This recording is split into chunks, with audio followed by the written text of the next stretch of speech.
a moment of your life to hear about my experience from the mission trip in the Philippines. But before we do that, we're gonna kick it off with the video. We actually, turns out I turned into part of the media team of this mission trip because we were updating everyone at our church. But anyway, here's the video. Oh, the other one does work, seem to do better. Hi, it's Kasama. Here we are at the final update of the Philippines mission along with the media team. Yeah. You know what? It's a wrap with joy, pride, feeling blessed, excitement, and also some sadness because we're going to be parting from our extended family that we have made here in the Philippines. On another note, this past week, Ilian and I kicked off the first ever Women's Summit with over 50 women in attendance.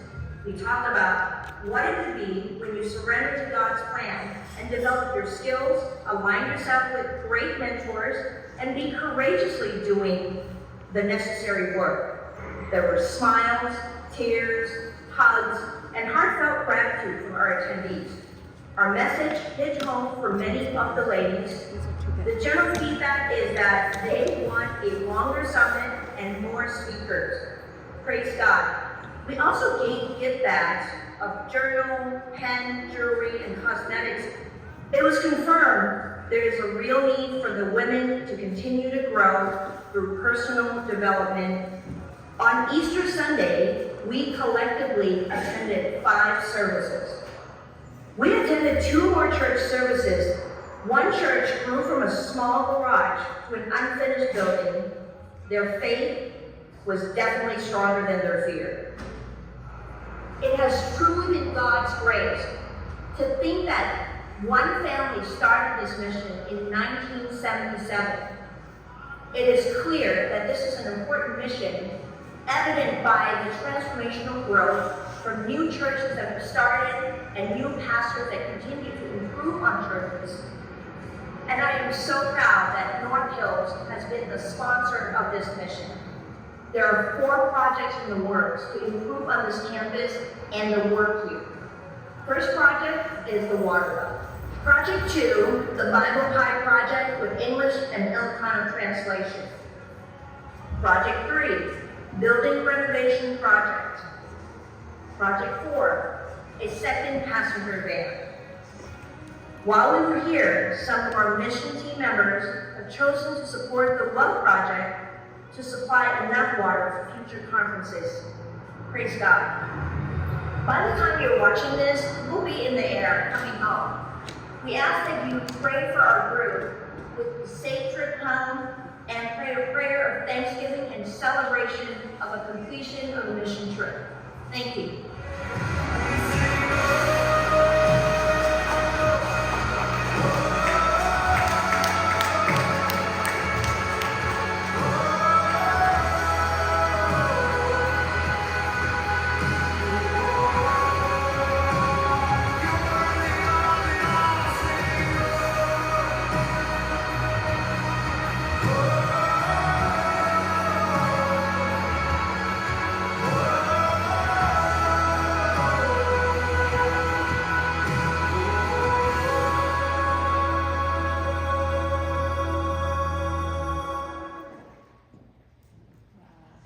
That's the last part of the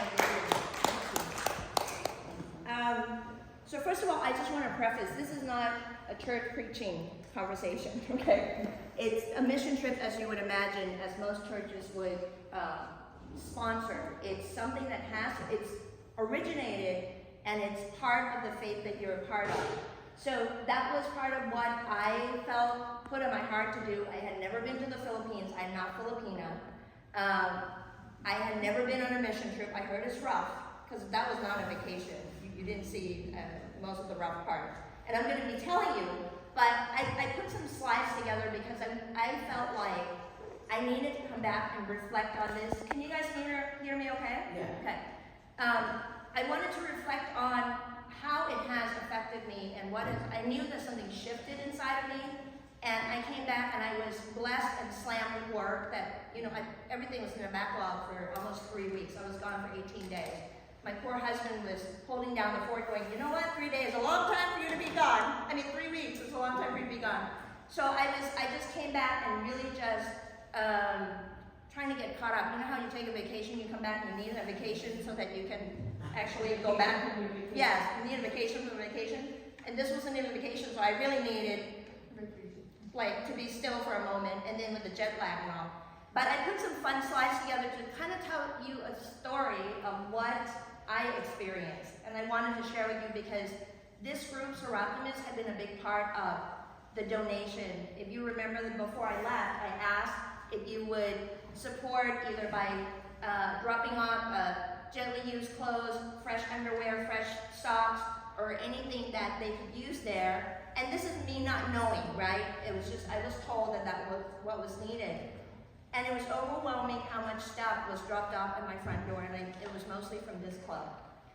Some of you had given me road checks, not just from Serapimus, and I was really careful because I was like, do I have to ask people for money? Because I felt bad. And they're like, it's not about you. And that's the one thing that I learned, that sometimes you do things and if you remember that it's not about you, you won't be afraid to share. You won't be afraid to speak up, whether what that cause is, okay? So I was just overwhelmed in receiving before I left. So now I'm going to share with you, if it lets me, because that other video is talking. I don't know how to make it stop. Oh, wait, hold on. Manila, that was a 15-hour flight. So if you haven't, done that in a while, they were really organized, the mission leaders, and these are people that are leaders in their organizations. One is a Chief Technology Officer of National Park Services, so they oversee all the parks in the western region, Yosemite, in Hawaii, and all the parks. So these are people with real life responsibilities that took the time to do this, right? And his wife is she's a manager at the Contra Costa Public Defender's Office. So, pretty intense lifestyle that they have. I don't know what's going on. One just graduated last year, and then there are 9 other adults. It was the biggest group they ever brought. Oh, there it is. We're at SFO, getting on the plane. I got on the plane, Philippines Airlines, they said, and we needed to have a direct flight because we're not connecting with the already 14-hour flight, right? And they said, and somebody asked me this, come prepared, dress for cold weather because it gets really cold. So I had my hoodie and my pants and all the things, right? I know we're gonna end up landing in the tropical country, but until then, we gotta stay warm. And so I got to they scanned my ticket and the orange light came on and I'm like, oh no, what happened? They pulled me aside, I'm like, no, I have my passport. Well, your seat, the monitor is dead. You know how you watch TV and that's your lifeline for like 14 hours?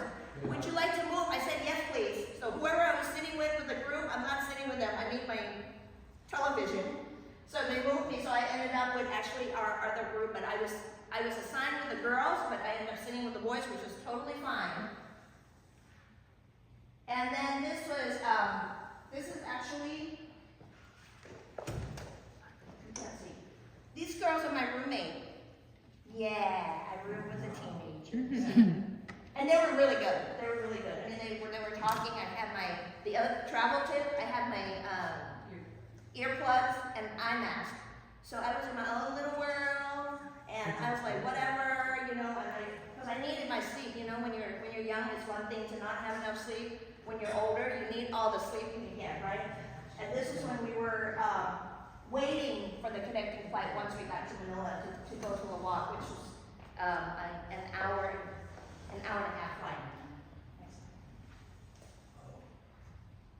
So this was the kids. They were they practiced music that they were singing. So over there they sing hymn. You know what that is? It's like the older kind of music. So it's like a different world for us because we're doing contemporary stuff, and they had to learn. So the whole idea was we're not there to change. I guess anywhere you go, right? You're not there to change what's there. You're there to be respectful and to fit in. So that's what we're doing. So check this out. You know, I don't know if you know, I'm not a dress person or a skirt person. Like, you cannot make me, unless I'm going to a wedding, sometimes even, because I wear, you know, the fancy pants. Well, anyway, you go to church there, they told you the women have to wear dresses or skirts. I'm like, okay, fine. So I got some dresses, and I have to tell you, now, I bought 2 new dresses from there. I'm like, all right, I can do this. I can do this dress thing. It's kind of comfortable, and it's hot there. I mean, you come out of the shower and you're like sweating already. And by the way, the way you take a shower, there's no shower head, so they prepared us. It's called the tapu, which is a little bucket. Tapu. Okay, tapu. So you scoop the water out of a big bucket and you shower like this. So there's no shower head, there's no luxury. Some toilets don't even have the flushing mechanism. You flush with the water that you would take a bath with, but at least they're clean water, right? So there were days I would take 2 showers just because I couldn't stand the stickiness of my sweat. And we had to go to church at night. I'm like, I'm showering again just to stay alive, you know? But you save so much water, I learned, because you're not just you know how you stand there and waste water in your shower? You're like, oh, it feels so good. But you have to work. So if your knees are not good, your back's not good, it's just not good in general. Oh, it worked. You can come and sit back now. That worked. All right, so we did 3 days of basketball camp. Part of the work that we do at church is we bring kids in and teach them basketball, but we're teaching them Christianity as well. So these kids came in, there were like 313 kids that came from 20 different churches. Some drove 5-6 hours there. So there was some serious sweating going on for 3 days. This was the campus that we ended up at, and it's in, the city's called Taleb, which is, the adjacent city is Vigan, which is where we went. This is where the civilization and the shops and stuff was. Okay?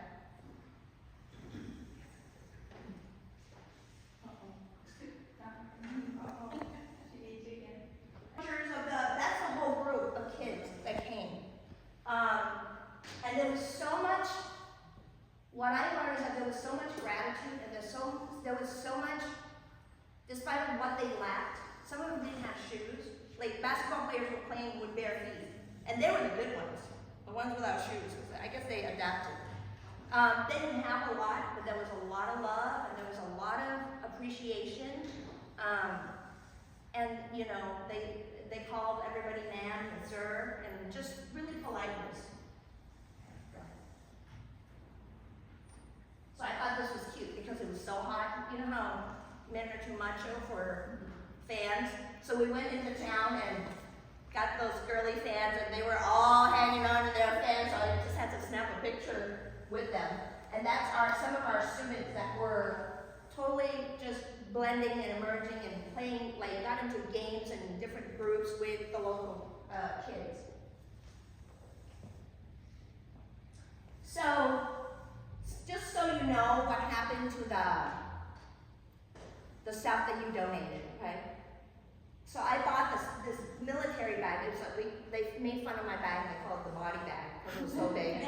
Because I was like, oh my God, I'm not gonna have enough space. But then I had a weight limit, right? And those shoes, I tell you, they were heavy and some jewelry and stuff. But I stuffed them, and I was sweating just packing that second bag, not my own bag, the donation bag. Okay. So you pay a little extra for that, but you get the second bag, but then when you fly into the country, you have to pay a little extra. And all of your clothes were in that bag. Some of the shoes made it, but I learned later that from our school campus, they ship these boxes out all the time, straight to this campus that we were at. So I'm like, okay, because I still got stuff in my garage that need to go, so I'll be bringing them there. But the first picture that you see on the left, so my body bag was sitting inside the living room for like days. And all the other people's bags, there were like 3 or 4 other people that opted to bring the donation bag. And I'm like, why is my bag sitting there? Like, I got really like attached to my bag. I'm like, why is my bag not being given out, right? So this is at the end of the youth camp. This bus was the last one to leave, and they brought the most kids. They brought like 27 kids to the camp. The wife, the lady in the peach blouse standing next to me in the middle, her husband is dying of brain tumor. Like dying. He's bedridden now. And they're in their 40s. And she came on this trip for her church, right? And so I brought them, so I asked the people in charge, I said, can I bring my bag out to maybe take something? And they're like, oh, absolutely. Because what they do is they distribute it to different churches. But since they were there, I brought them out and I was like a sales lady of clothes, like, look at this prom dress. Look, new socks, new underwear, and you know, I was just like holding everything up, and she just looked at me with such gratitude. She said, ma'am, we can use everything. And I gave her a hug, and you know how sometimes when you give stuff away and you don't know where it goes? I got to experience that, you know, and the gratitude of it. And they were like, if we take a picture with you, and they were like, bye, you know, we all cried, all the things. And those are the guys that came and they got some basketball shoes that were brought over and donated over. So she then sent me, so we became Facebook friends. Now I have like a little village of Facebook friends from the Philippines, and they're very quick, you know, they're like very responsive to everything I post. That doesn't matter if it's real estate or whatever now. But she messaged me these pictures. That's from the bag, that's where the clothes went, and there were more pictures.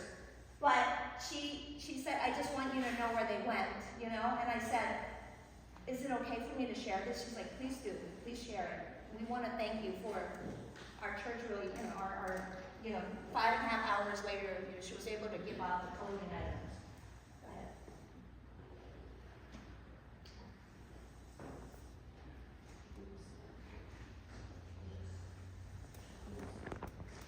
Go ahead. So that's a dress I bought in Manila. I'm a dress lady now, right? I bought that dress to go because I knew I had to go to church and I wanted something light. But this lady came up to me and she said, can I pray for you? And I thought, you pray for me. And you know, they have it hard there, okay? Like, you know, there are mothers who go to another country to work to support their kids so their kids can continue to go to school. I was one of those products. My mom came here when I was 10 or 11 to the U.S. to work at my cousin's restaurant so she could continue to keep me in private school in Thailand. So I understand what that's like, but those are the people I met. Okay. So these are just some fun moments. We saw the kids. That's how we were traveling everywhere. I'm jammed up with the teenagers singing and rapping Hamilton and all the things, and I'm like, this will end 18 days, I love you, but I don't need to be with you all the time. Anyway, that was us. This was the cooking crew. This was our food crew. So over 2 weeks in Taleb where we stayed, where the main campus, where the youth camp was. These three ladies, Vera, Manang, Amy, and her niece Julie were cooking meals for us. Every breakfast, lunch, and dinner. I had to just wean off the rice after about 10 days. I was just a little, met my rice quota, you know what I mean? I was like, I can't keep on going to be rolling off the plate. But they took such great care of us. And that group was the group of people that actually cooked for the 313 kids for the youth camp. So they were fed. So part of what our church did was sponsoring the meals so that they could attend the camp for free. So this was the Women's Summit. So the day came, so I have to tell you a little backstory. When I said I wanted to go to the Philippines, I didn't know I didn't know where my purpose was. You know, I just felt like it was on my heart, like I wanted to go. And I didn't know how I was going to manage it between, I'm not retired, I have a business that is, you know, it's been a blessing and it's thriving. And I just went home and told my husband, I said, I'm going on this trip. He's like, okay. And then 2 weeks before we were to depart, the mission leader said, we talked, he and the other pastors in the local area, he said, we talked and we want to have a women's summit. And he said, and you can do this. I know you can do this like the back of your hand. And my heart leaped because now I felt like, not that it mattered if I didn't have a purpose, I was just going to be there, right? But now I felt like there was a group of people that I would serve. And from what I heard, they never had, this is the first ever, the women never had their own message, because they would be part of the group, right? Of the, whatever that was happening. There were either the pastors' wives or the teachers and all the people. So this was the first time that it was for them. So we kind of put together gift bags for them. I got a little journal book and a pen because I wanted them to write about their experience, So this was the group of ladies. 50 plus women, our 5 students were there in the group as well. There were a lot of tears, a lot of hugs. I said some of the things that I would have said here, but they never heard it before, you know what I mean? I told them, I said, your cup has to be filled. You cannot keep pouring from an empty cup.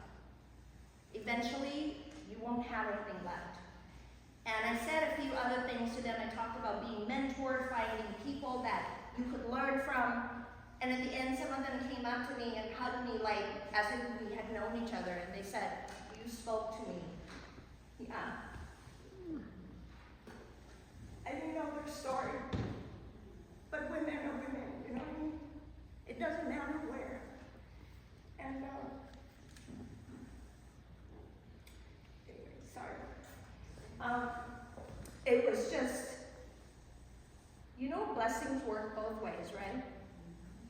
You think you're being a blessing, but you're actually being blessed by receiving it from them. And I said to them in the beginning, I said,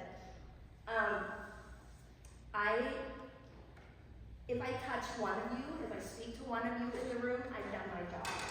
And there was just a whole group of them that came up, and it was me and another, Iliad, the public defender person, and another guest speaker that spoke. Okay, next. I'm realizing this is not the slides I built for you because there were more fun pictures, but it won't be in here, sorry. So that's just another group selfie. Okay, go ahead. So that was, we had half a day of beach day. This was at the end of our trip. So they built in some fun parts of it. It wasn't supposed to be a fun trip, but we had students there and they wanted to give us an experience that we would remember, not just all work. And one of the kids wrote that in the sand, and we just made that part of the video. This is just one of the places one of the churches I went to. It's a cute sundress. Yeah, thank you. I left that one for Vera. I left a bunch of my dresses and clothes for Vera. That's Vera's son, the one that was cooking for us. That's AJ. He's my buddy now. And it says, I left a piece of my heart there.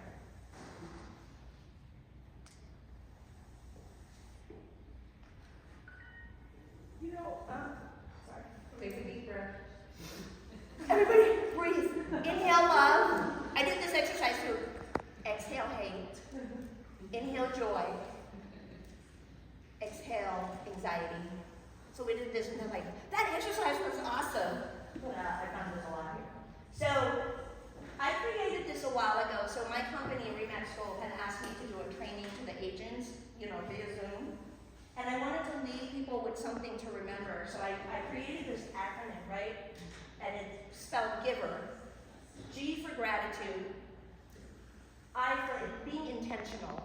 So being grateful, the thing about being grateful is you can't be unhappy and grateful at the same time. So you choose every day.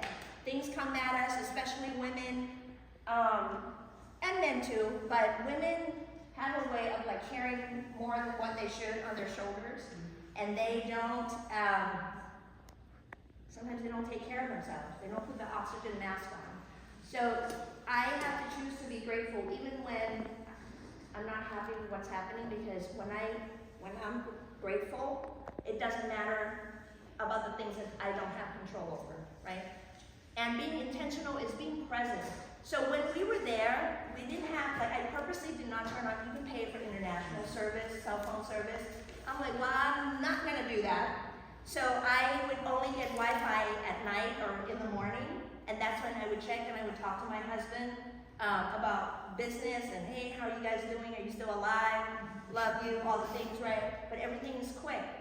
And the kids did not have access to internet. It was the best, everything the best.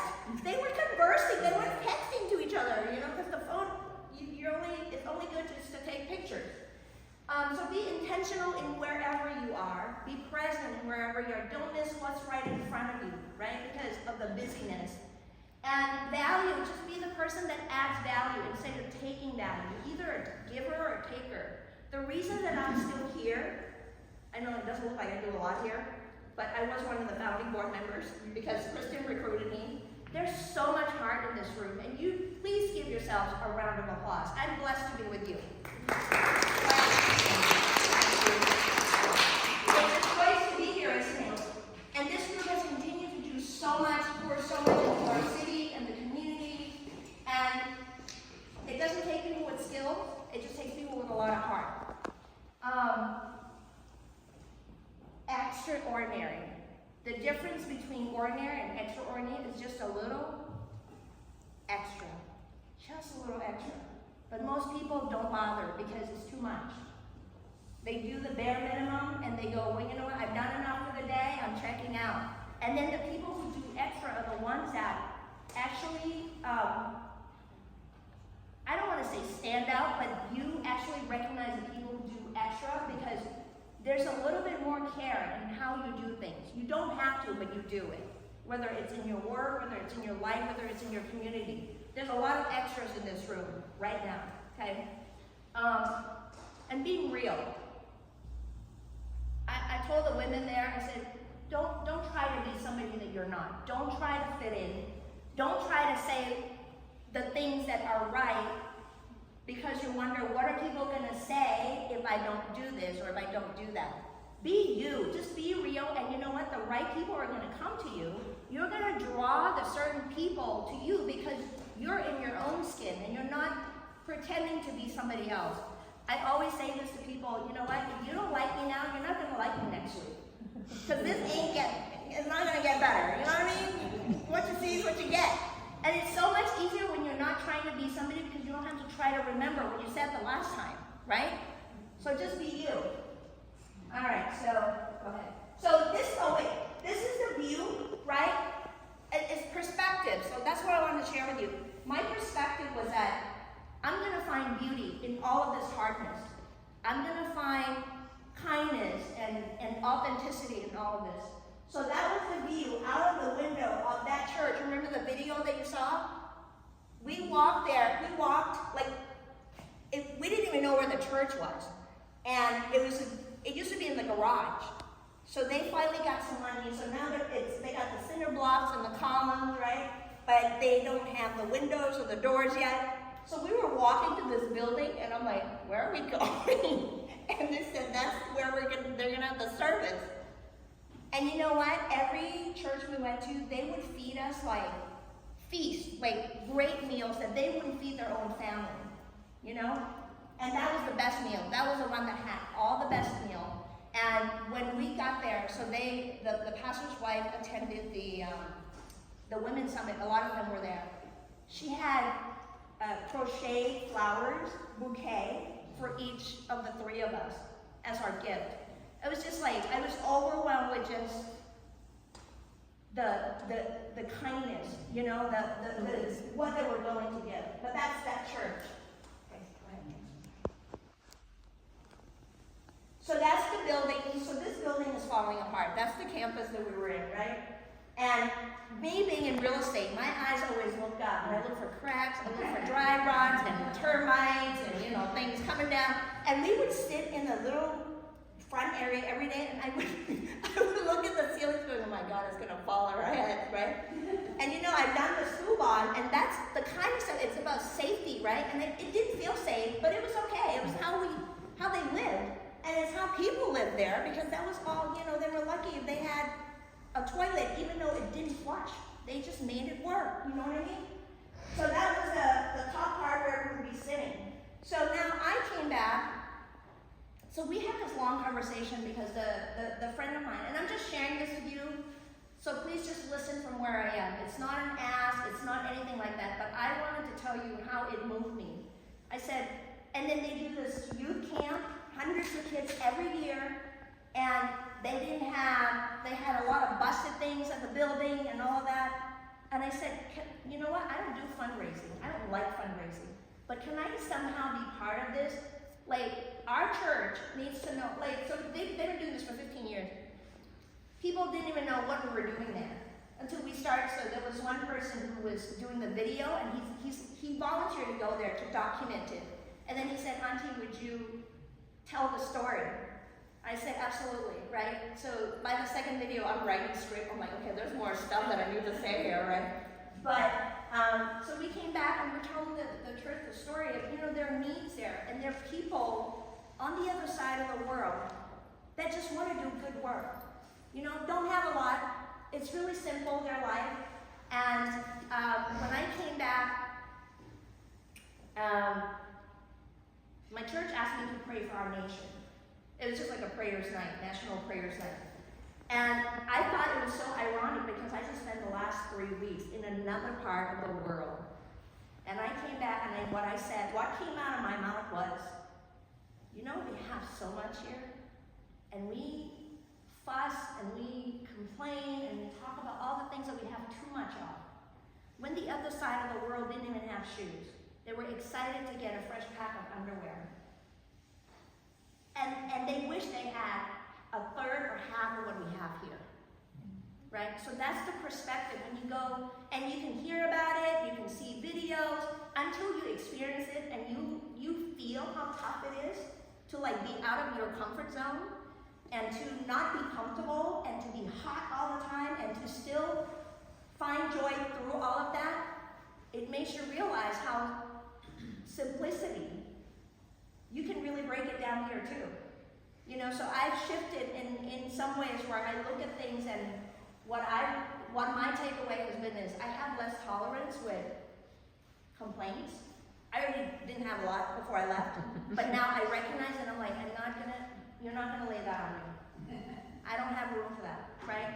Because there's so many other things that I feel like I want to do that would make an impact, not just in my home, but in our community, in our city, on the other side of the world. Now the Women's Summit, they want to have a continuation. I'm like, can we do this by Zoom? Because I can't come every year, you know? But it really filled my heart to have been part of this. So thank you for listening, and I wanted to share this with you because you've been a big part of that contribution of that body bag. Thank you. Well, that sounds good.